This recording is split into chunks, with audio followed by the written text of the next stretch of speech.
Please welcome Marvell Chairman and CEO Matt Murphy.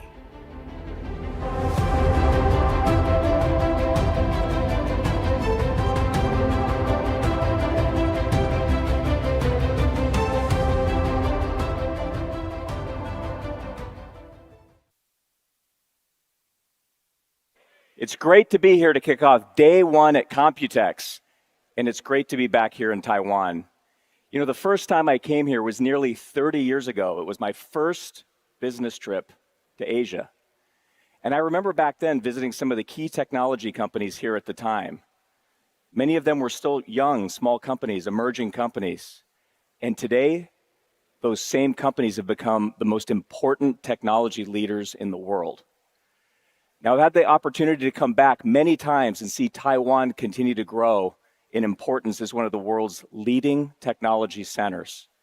And today, so much of the future of AI infrastructure is being built right here. I have a question for all of you. What defines the performance of AI infrastructure? Now, maybe you're thinking about the processor, the GPU, the XPU, or maybe it's the process node used to build it. 3 nanometer, 2 nanometer, or soon A14, A16. Those are great metrics. They tell you a lot about the speed, the efficiency, and the density of the compute.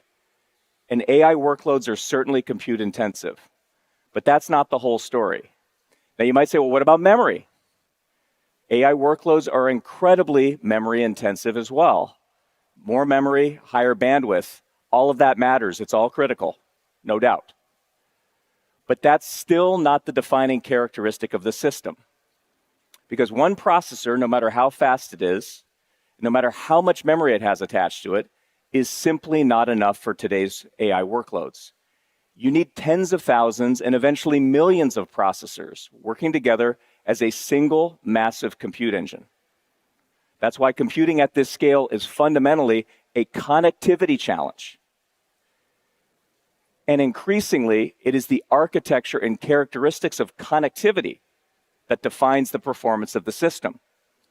Now look, we've seen incredible breakthroughs in accelerated computing, and we've seen the emergence of high bandwidth memory to meet the AI challenge. But I'm here to tell you, the next major wave of innovation and scale will come from the underlying connectivity of these systems. And as those connections move from copper to optical, they will unlock new architectural possibilities. So today I'm going to explain why connectivity is becoming one of the defining characteristics and challenges of the AI era, and why this technology transition matters to optics. Now, this isn't something far out in the future. It's happening right now, this year, next year. We're in the ramp. And at Marvell, we've been preparing for this moment for nearly a decade. We built the company very deliberately around the infrastructure required to move data at massive scale. And to understand why we made that bet, let's go back in time, 10 years ago when I joined Marvell as a CEO. So prior to Marvell, I spent 22 years at one company, Maxim Integrated Products, which was a leading analog semiconductor company. And one of the unique things about working at an analog company is that your products go into virtually every piece of end equipment, every electronic system, every end market in the planet. So over those 2 decades, I had a front row seat to just about every major technology trend. First personal computing, then notebooks, digital still cameras, smartphones, eventually data center. And I watched wave after wave of technology reshape the whole industry. So I joined Marvell. And I didn't start off actually thinking about, well, what products do we have? I reflected on where the industry was headed. And it seemed clear to me, even at that time, back in 2016, that the next major growth cycle for semiconductors in the world really was going to be driven by the data platform companies. Back then, it was still the same ones as today, companies like Google, Amazon, Microsoft, Meta. And more specifically, the semiconductor technologies that were required for those markets to move data, store data, process data, and secure data. Do it at massive scale. That was the vision we had. But when I looked at the products we had at that time, very few of these were actually exposed to that trend. It was kind of a problem. Less than 10% of our revenue 10 years ago was coming from data center. That's it, a couple $100 million. But more than 60% of our revenue back then was coming from consumer. And so it was an exciting time. We were in virtual reality headsets. We were in gaming consoles, streaming devices, wearables. In fact, our claim to fame back then was Marvell was designed into the first Wi-Fi connected Barbie dream house. That was our big design win. It was real. In fact, the first week I was at Marvell, the team briefed me on what a great design win this was. So that's where we were. So we had a vision. There was a pretty big gap, though, between the reality that we were facing and where we saw the industry heading. But we had conviction. So we decided to bet the whole future of Marvell on it. So to do that, we needed a clear vision. And our vision at that time was pretty simple. And by the way, this is still the same vision that we have today, 10 years later, which is build a best-in-class, pure-play company focused on semiconductor solutions for data infrastructure. Now, at that time, data infrastructure was not a recognized market category. It was the term that we used to describe the infrastructure that was going to be required to move the world's data, store the world's data, process the world's data, and secure it. But like I said, we were not in that business yet. And frankly, we didn't even have a lot to work with as we went after it. We had some. So my team and I came to a conclusion, which is that we would need to build these capabilities internally, and others we would need to build through strategic M&A.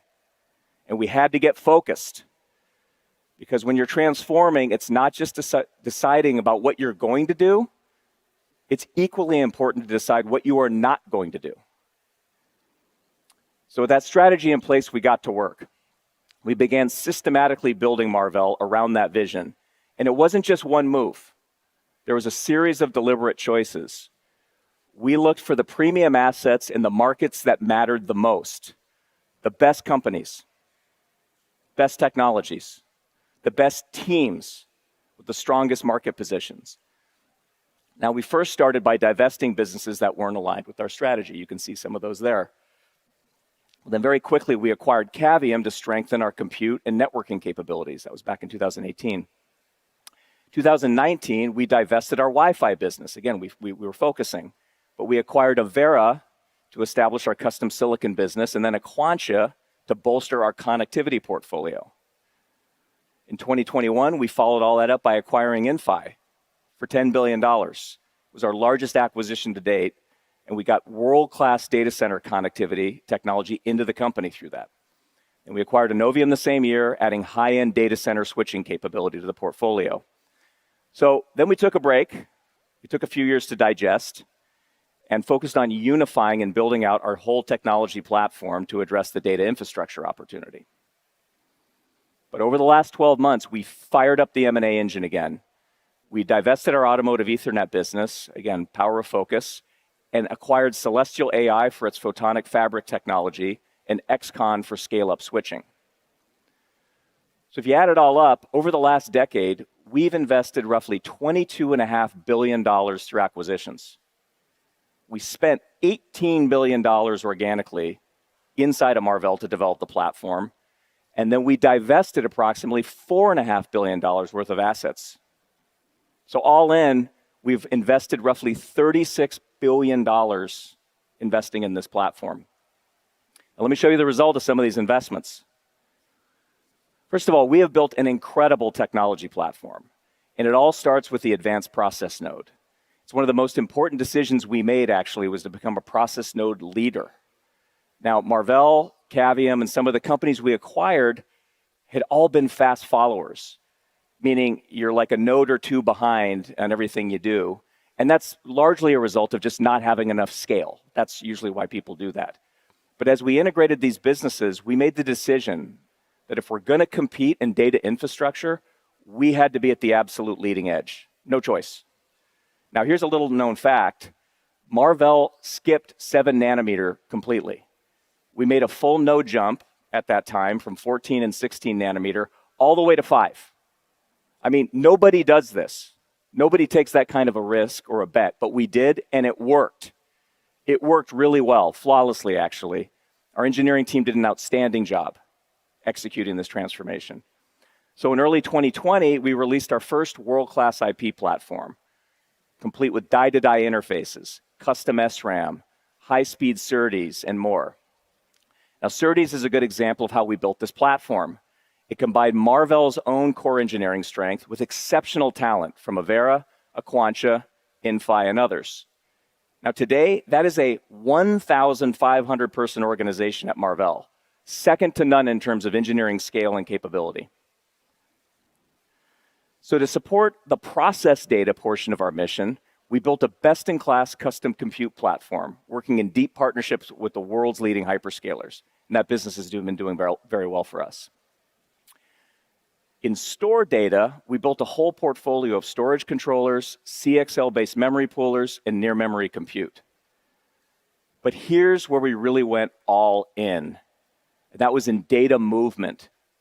And this is where our high-speed connectivity portfolio, and when you look at Marvell's data center business today, the vast majority of our revenue actually comes from connectivity.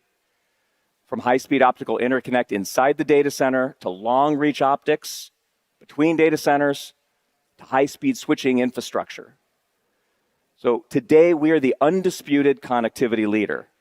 And when you step back and look at what we built and where the market ultimately went, I think the results speak for themselves.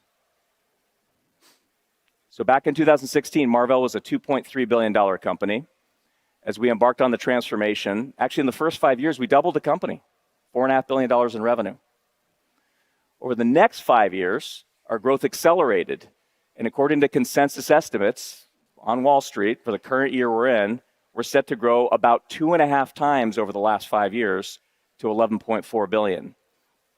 But in the recent couple of years, if you actually drill down, Marvell has been growing like 40% a year. So the growth rate is actually accelerating in the last few years. So at this point, Marvell is off to the races, okay? And based on the outlook that we shared in our earnings call last week, consensus estimates have come up and they expect us now to deliver $16.4 billion in revenue next year. So as I said earlier, when we started this journey, data center represented less than 10% of our revenue, and we bet the farm on it. Last quarter, it was over 75% of our revenue and growing very rapidly. So this is a very different company than we used to be, and the thesis is largely played out. But we're still in the early innings of this infrastructure build-out. The next phase is all in front of us. It'll have a different set of requirements, and that brings us back to connectivity. So for the past several years, as AI has created new demands on the infrastructure, we've seen the industry solve one major bottleneck after another. And first, it was compute. And the industry needed dramatically more compute to enable modern AI. And NVIDIA did an incredible job leading that revolution, and along the way became the world's first $5 trillion market cap company. Congratulations to Jensen and his whole team that's here. It's just a phenomenal result.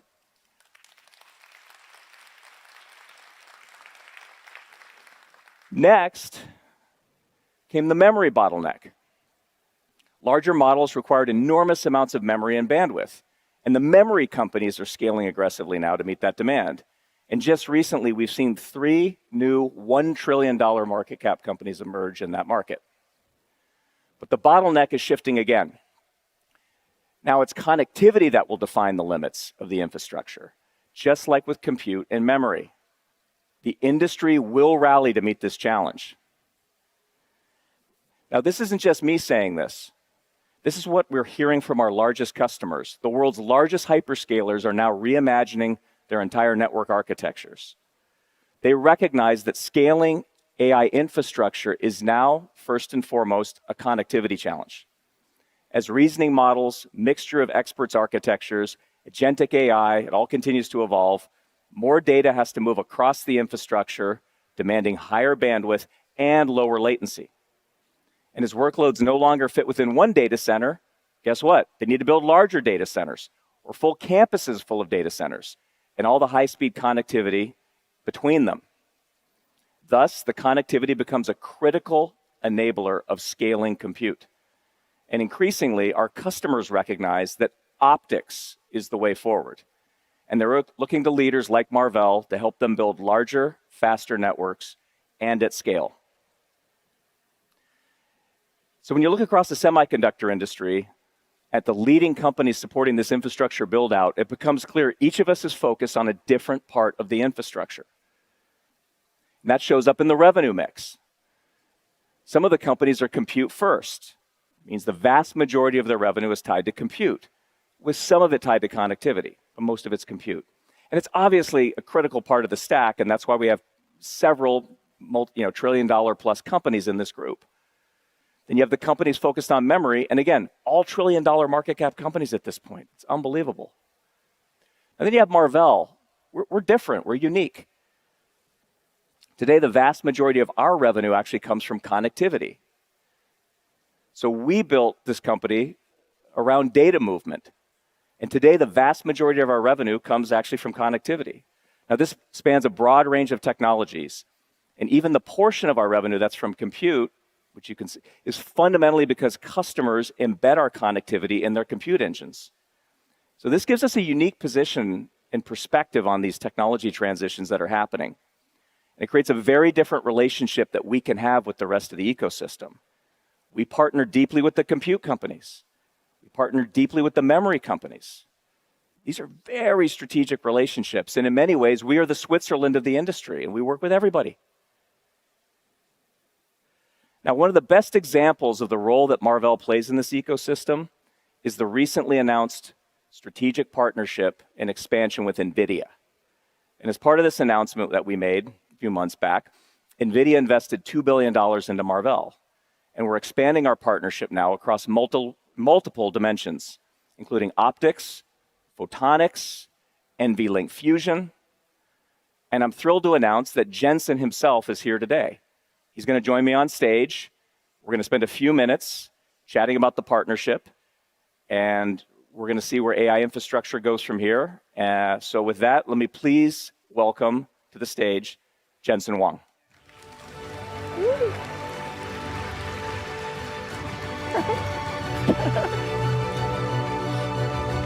What's up, Jensen? How you doing? Boy, that's a huge stage. Good I to had run a long ways. Are you out of breath? You okay? I know. Let's fire up. Good to see you. 大家好. There you Nice to go. see you. Yeah. Congrats on a great kickoff yesterday, GTC. You guys are off to the races this week. Thank you. Look, maybe you heard some of what I just said. So we're talking about connectivity today. The next trillion-dollar company, ladies and gentlemen. Whoa! That would be exciting. Let's do it together. Yeah. Let's do it together. But it really all starts with what's happening today in AI infrastructure kind of more broadly. So how do you see that, like just from the big picture standpoint? We're at this extraordinary moment, customer demands through the roof. How do you see connectivity playing into this and the interconnect that's required? Yeah, that's really great. You know, yesterday I said that useful AI has arrived. It's the reason why your demand is going through the roof. It's the reason why my demand's going through the roof. Yeah. And this new computing pattern that makes it possible is called agents. And these agents has a particular computing platform, a computing pattern that is disaggregated and distributed. Mm-hmm. When you take a computing problem and you disaggregate it into a lot of parts and you distribute it across the entire data center, what's necessary is connectivity. That's the reason why Matt's doing so well. That's the reason why Marvell is so essential. We've distributed and disaggregated computing so that it runs across these enormous clusters so that we could get, we're aggregating the total compute, the total memory, the total bandwidth that we have. And what makes it possible is connectivity. Yeah, we're seeing it. And then as that's you think why about, they're going to be the next trillion-dollar company.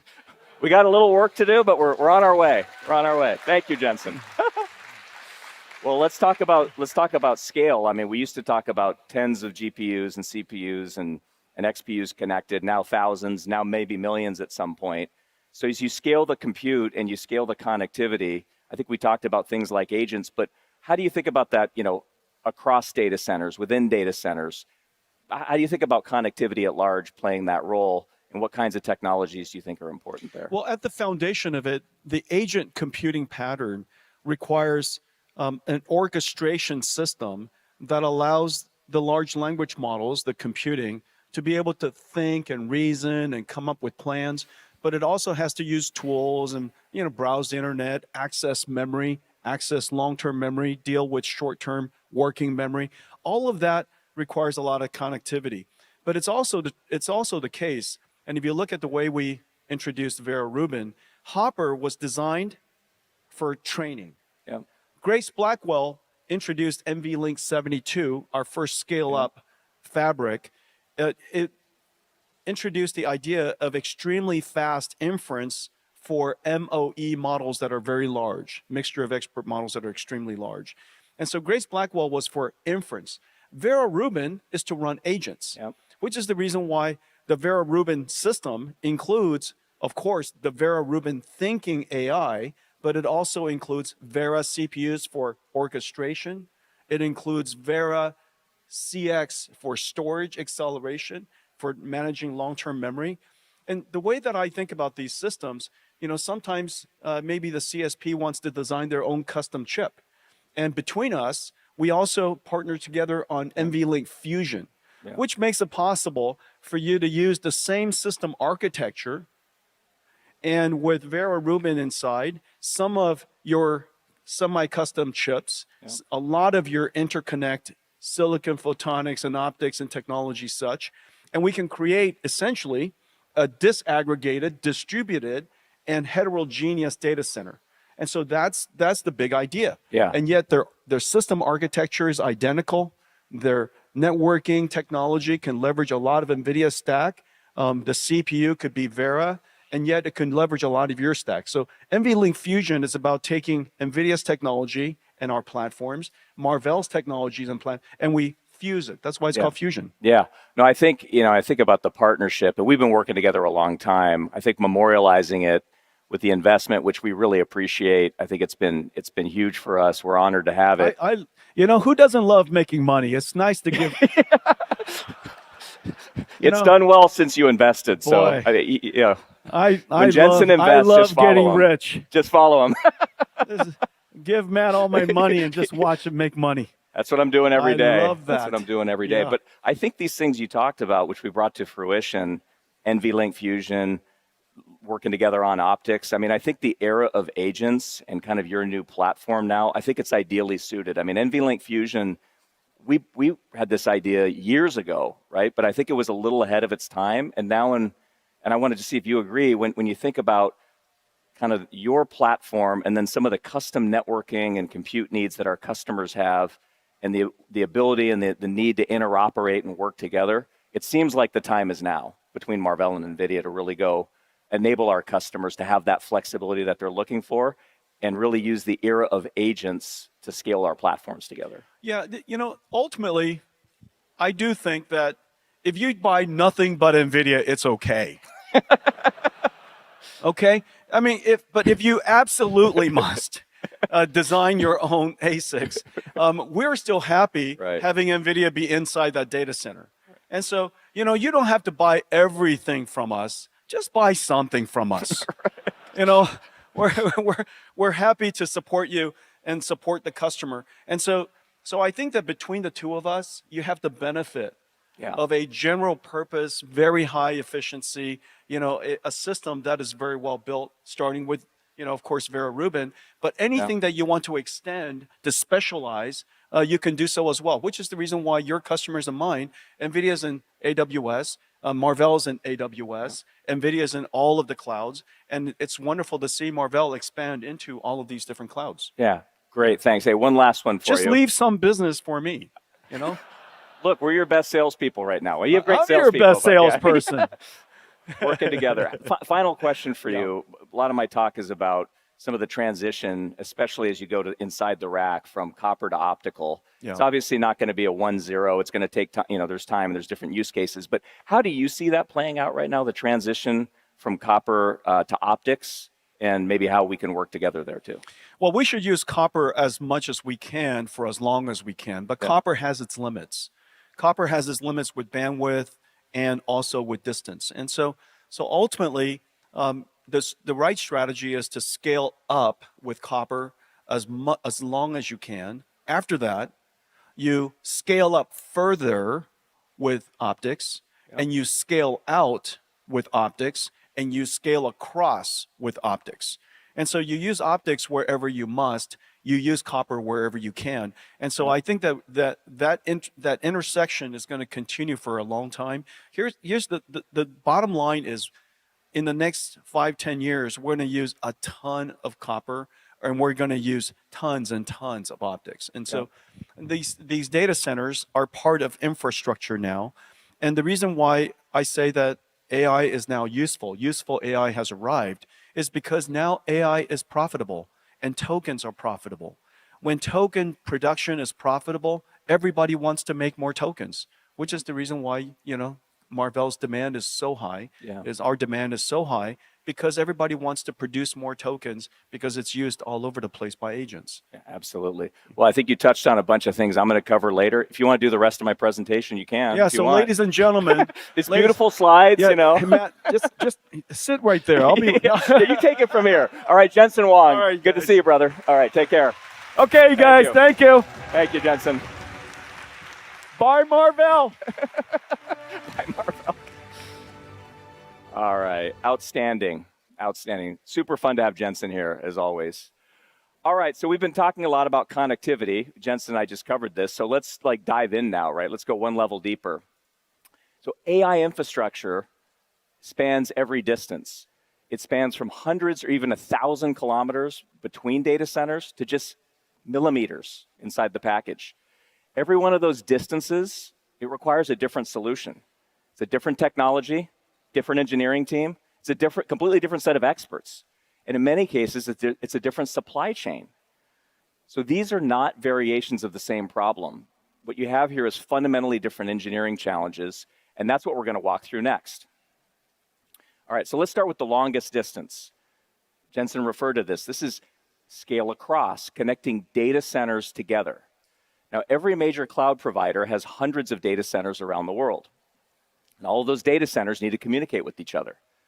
This is fundamentally a long-distance connectivity problem. We're talking about links that can span hundreds or even 1,000 kilometers. This requires very specific, very complex technology called coherent modulation. And at the heart of it is a specialized digital signal processor, or DSP. It's designed to push enormous amounts of data across fiber optic cables over very long distances with extremely high reliability. There's only a few companies in the world that build these coherent DSPs, and we're one of them. Marvell has been a leader in this technology for many generations. We build optical modules that contain all the electronics needed to drive and modulate the laser and transmit data over long distances. So I've got a little show and tell here in my pocket. I'm not holding up a chip this time, I'm holding up an optical module. This is one of our coherent optical modules. This is an incredibly complex piece of engineering. At Marvell, we build the entire module. This is ours. It includes the advanced node CMOS DSP. It's among the most complex chips, just the DSP alone, that we design at Marvell. But it also incorporates inside our 4th generation silicon photonics technology. That's inside here. We've been developing that technology and in production for a decade on silicon photonics. It also includes our own broadband analog components that we designed, which is designed in silicon germanium. So Marvell pioneered this technology starting with 100 gigabits per second a decade ago, then moving to 400 gig, and now shipping 800 gig in volume. And later this year, we'll be sampling the world's first 1.6 terabit 2-nanometer coherent optical solution. And that couldn't come at a better time. Demand for bandwidth has never been greater. All right, now let's go inside the data center. So these data centers can be very large, spanning hundreds of meters, and they contain racks and racks of compute servers. Now, each rack typically has a switch at the top with servers connected into that switch. Those rack-level switches connect to the spine and then the core switches. This creates the networked fabric that ties the entire data center together. And all of that is connected through fiber optic cables. Now, once again, optical modules drive data transmission over those fiber optic cables. But this time, the modulation scheme is different. Instead of coherent technology, we use a more power-optimized modulation technology, which is called PAM4.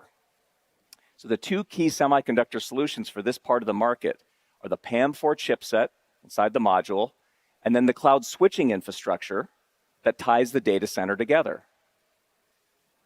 Marvell builds both. Starting with the PAM4 chipset, we build the industry's leading PAM4 DSP solution.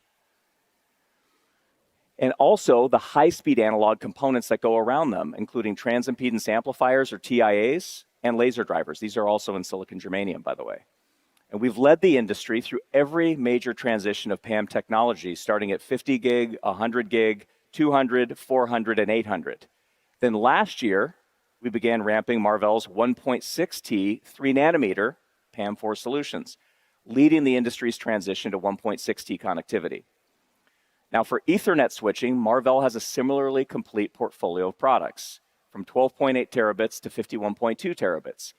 And today, we announced our new 100T Ethernet switch, specifically designed for AI data centers with the industry's lowest power. Woo! Special announcement for COMPUTEX. We waited. So you put it all together, we provide a complete solution for connectivity inside the data center. Now let's move inside the rack. The goal here is to connect the largest possible number of processors together in a full any-to-any configuration. In other words, every processor can communicate directly with every other processor. And Jensen talked about this. The first company to bring this architecture to market was NVIDIA with NVL72, named for the 72 GPUs connected together inside a single rack. And this required a completely different approach to connectivity. It was a different class of switch and the ability to drive very high-speed signals over copper backplanes inside the rack. So today, this is not the domain of optics. This is the domain of copper. And the core differentiator here is the electrical SerDes technology, not the optical. Now, Marvell also has leading electrical SerDes at 200 gigabits per second today. And we've demonstrated already over the last couple of years, 400 gigabits per second for the future. So we're building this SerDes technology into our customers' custom silicon and their XPUs, and also into our own scale-up switches. All right, now let's go all the way inside the package. Here we're not talking about meters anymore, we're talking about millimeters. And you might not actually think about this as a connectivity challenge, but today, most advanced chips have multiple chiplets inside the package. So when you have 2.5D or 3D packaging, it's fundamentally a connectivity technology, actually. And it allows these chiplets to sit very close together inside a package and communicate through ultra-high-speed, short-reach die-to-die interfaces.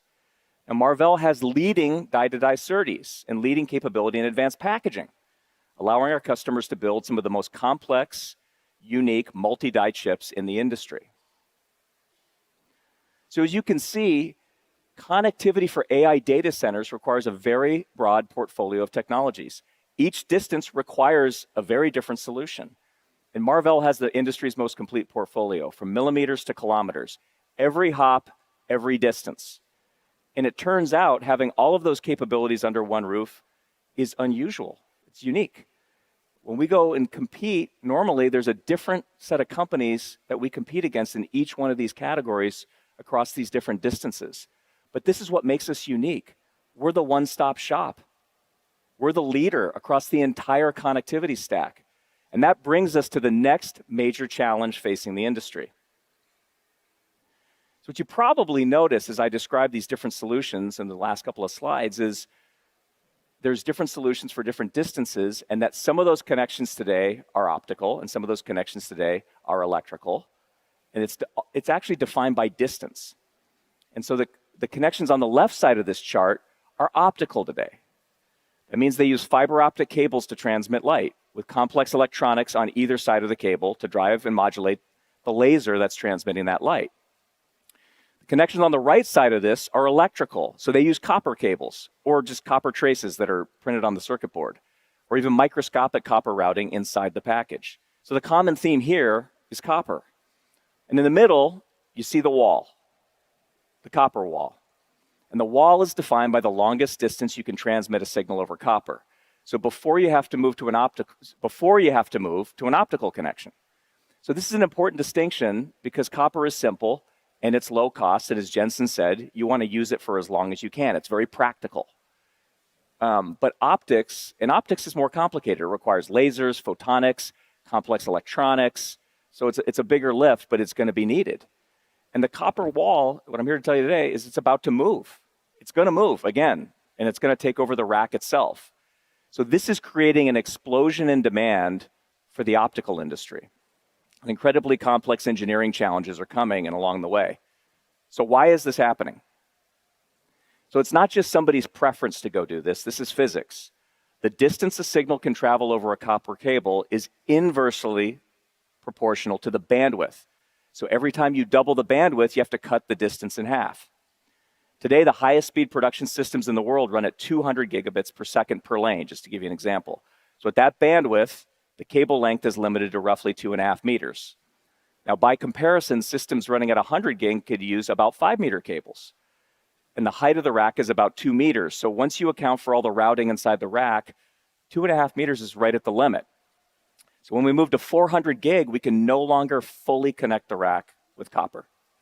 So the wall is moving, and it's moving now. And going forward, even the connections within the rack will become optical, and the whole industry knows this is coming. So we've been preparing for this moment, not just Marvell, but the industry.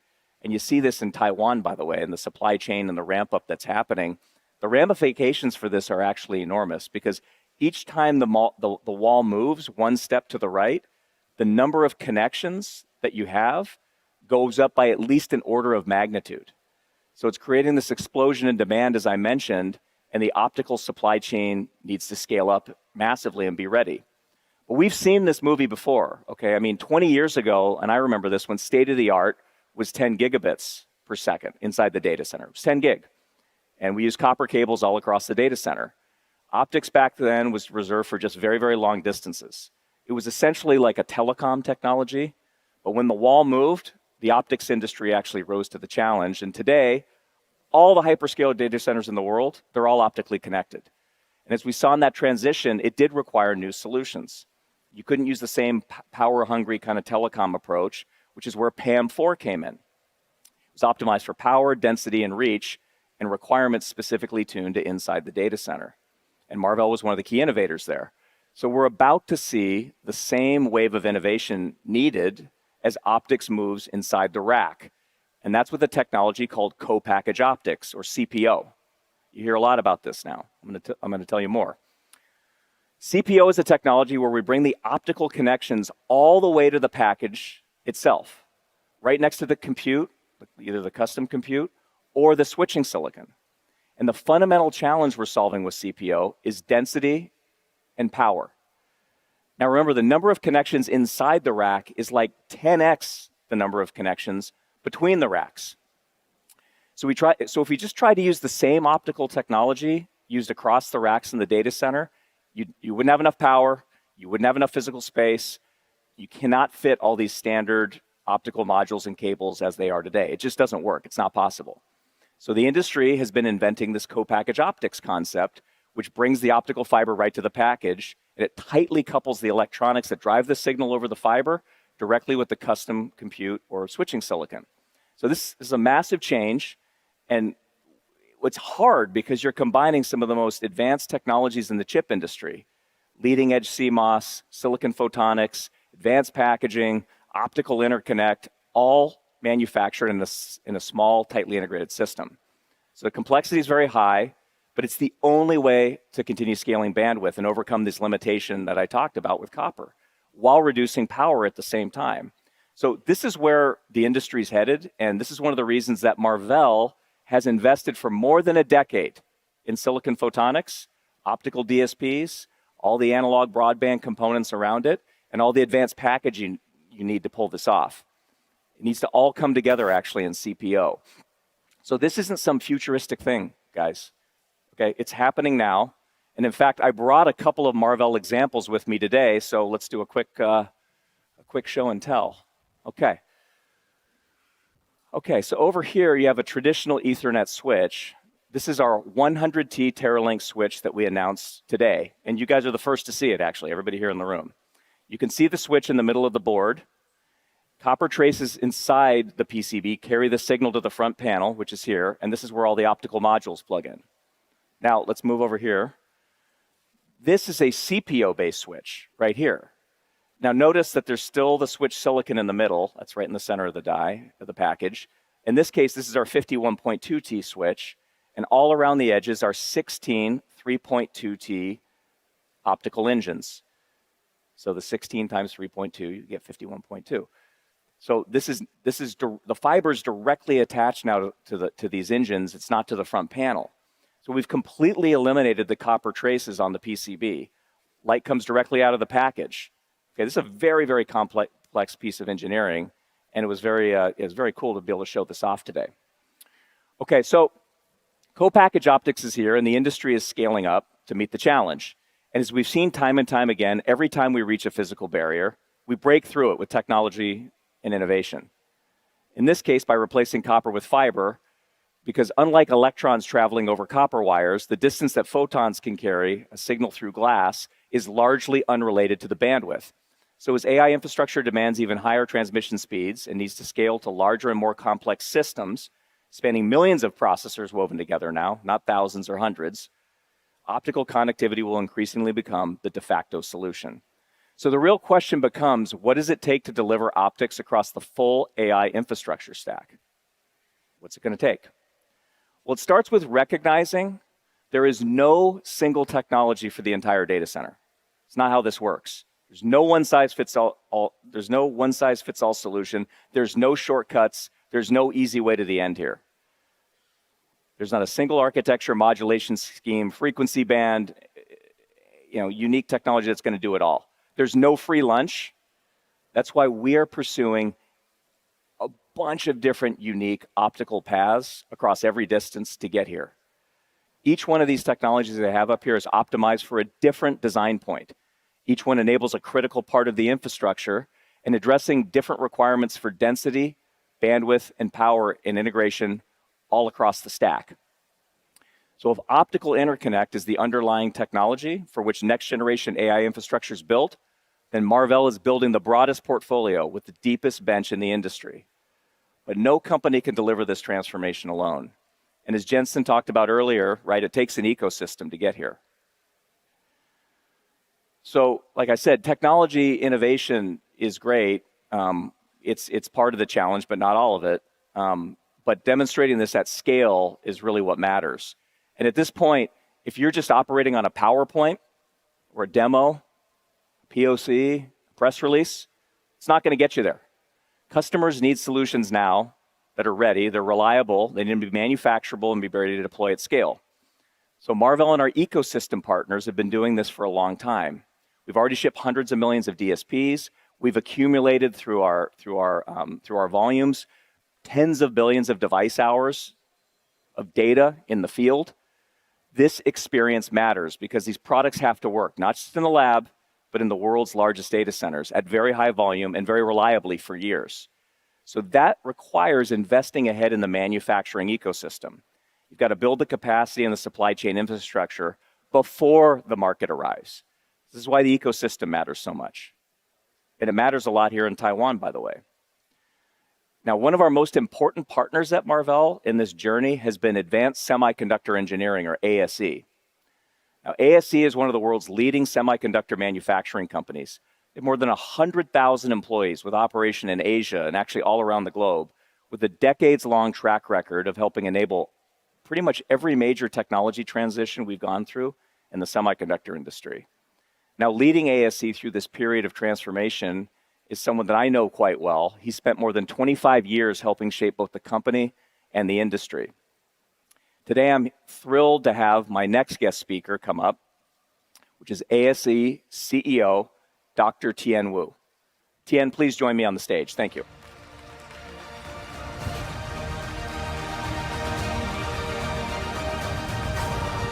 Hey. Tien, how are you? Thank you for inviting me to COMPUTEX. Great to see you. Yeah. It's an honor to have you on stage with us. Well, it's my honor. Look, you've we've been working together a long Yeah. time. And, when I became the CEO, we had a set of ambitions. We talked to a lot of our suppliers. I've known you even before I was the Marvell CEO, when I was an executive back at Maxim, and we worked together there. But part of what, and maybe explain to the audience too, that sometimes people don't realize is that as a key supplier into this ecosystem, you have to make bets. Right? You got to make bets on the companies you work with. You got to make bets on who you think is going to be successful.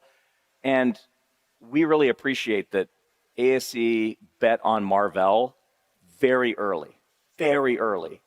And we've seen great success actually based on that. But I'm just curious if you could share your perspective maybe on where Marvell was, what your thought process is, and then where are we today in our journey together? So it'd be great to hear from you, Tien. Thank you. I think the best way to describe this is a gradual process. The first decision was not difficult. Marvell, fabulous company, has a very good reputation, has gone through a lot of transition. So the track record of Marvell has already been there. The product set was a little bit obsolete at the time when you joined. So the first one is the business model needs to be aligned.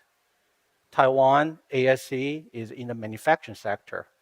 So we're looking for bet, not only on betting on your success, we're also betting on somebody who can provide the insight for the next generation architecture and also the technology requirement. As you know, the Taiwan company invest infrastructure and CapEx 10 years ahead of time, big bet. We're only counting on whatever capacity we put it in will be needed and will be utilized. Right. That's how we make money. Right. So betting on company that we believe will give us very good insight well into the future becomes very important. So that's how the decision was made at the very beginning. And for the last 10 years, I'm just really happy. Everything that we talk about, it was a dream 10 years ago. It was a dream. And today, we are going to ship it. And you just mentioned that you're going to have 40% growth for the next few years. I believe you're going to beat that. Right. So we're busy now preparing the capacity for you. Yes. We also appreciate that over the last 10 years, we have gone through a lot of strategic discussion, right? You make commitment to us, we make investment for you, and over time, we're going to produce more of your parts. I think that's the really a short story for how that decision was come. Yeah, no, it's been a great story. Maybe one more for you. The ecosystem here in Taiwan is so unique. And like you said, it takes like a decade of investment before you really can see the return. And there's just such a power that's happening here. How do you describe it to people here? And also there's a lot of people around the world watching. And then what makes it possible here? Why is it unique? And then what also makes it difficult to replicate this in the rest of the world? And Okay. but at the same time, there's globalization. So how do we think about those dynamics? I think that'd be an interesting one. I think the reason why you're asking the question is there's a lot of competing forces and also uncertainty across the world. So I think my belief is any business needs to have vision as well as long-term alignment on value.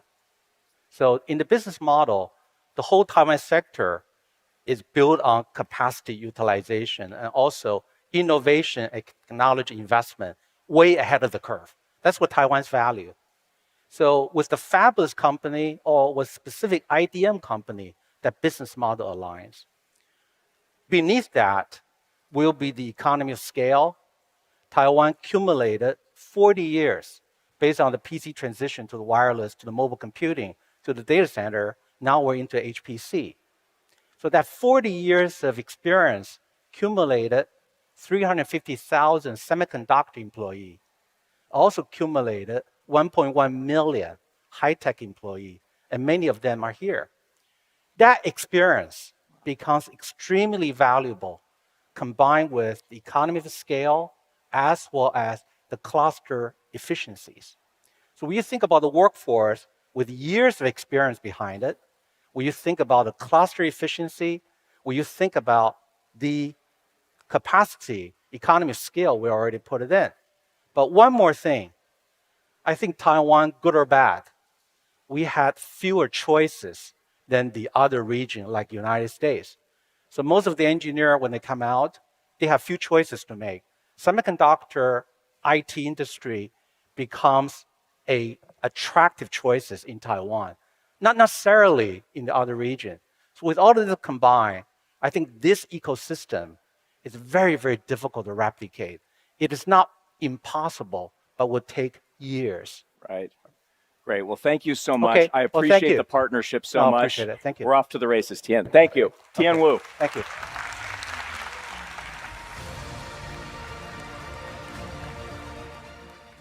Okay. So, like we said, the future of AI data centers is all optically connected infrastructure. And you heard him say it, right? This is going to drive a tidal wave of growth, innovation that's needed in scale and manufacturing. But what does that inevitable future actually look like? I mean, if you just take a step back for a minute and you actually don't think about right now, think about 10 years in the future.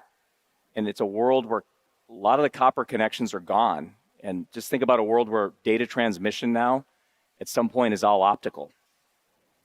This is a world where then distance doesn't matter actually. And that's a profound change.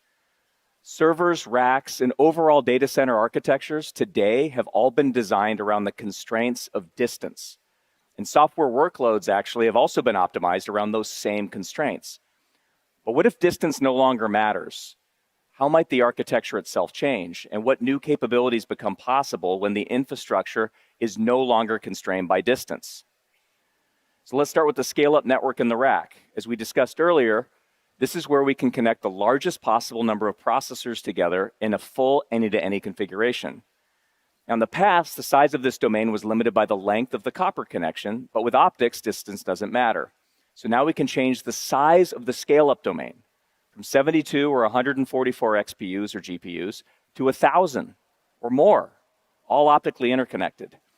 The implications for workloads are enormous. Today, AI workloads must be broken down into smaller subproblems that fit within the scale-up cluster, because communicating outside the cluster today is slower, at much lower bandwidth. But optically interconnected systems can manage workloads on an order of magnitude larger. And it does not stop there, by the way. What happens when the optical connectivity comes inside the server itself? Modern AI servers are composed of a certain number of CPUs, XPUs, memory, and network interfaces. And the reason they're all in the same system is because of distance. CPUs and XPUs need to access memory at very, very high bandwidth, which means they need to sit right next to each other on the board, with copper traces serving as the connections between them. But in a future where these connections are all optical, distance actually doesn't matter. You can imagine a completely disaggregated architecture. XPUs in one system, memory in another, agentic CPUs in another, which unlocks another possibility. In today's systems, the ratio of CPU and XPU or GPU, it's fixed. So these ratios have to be defined at the time the system is built and deployed. But no two workloads require exactly the same ratio. Jensen talked about this actually, which means at any given time, some portion of the computer memory could be underutilized for a given workload. That costs money. But once we decompose the system into separate pools of compute memory, and they're all optically interconnected, we can then decompose dedicated systems on the fly, which are then optimized for whatever the workload is. So imagine future data centers, a globally optically interconnected data infrastructure. These rigid boundaries we have today in the systems we have, they begin to disappear. Compute can now be pooled. Memory can be pooled, and infrastructure can be composed dynamically at scale. For the first time, architects can begin designing AI systems around the needs of the model, not around the limits of the interconnect. So this is where AI infrastructure is headed. It's a data center without distance, where compute, memory, networking, and photonics operate as one unified system, where millions of resources across the data center can work together as if they were one machine. An architecture defined by the needs of the workload, not the limits of the connectivity. We believe this is the next era of computing infrastructure, and Marvell is helping build the connectivity foundation that will make all this possible. Thank you very much for your time today.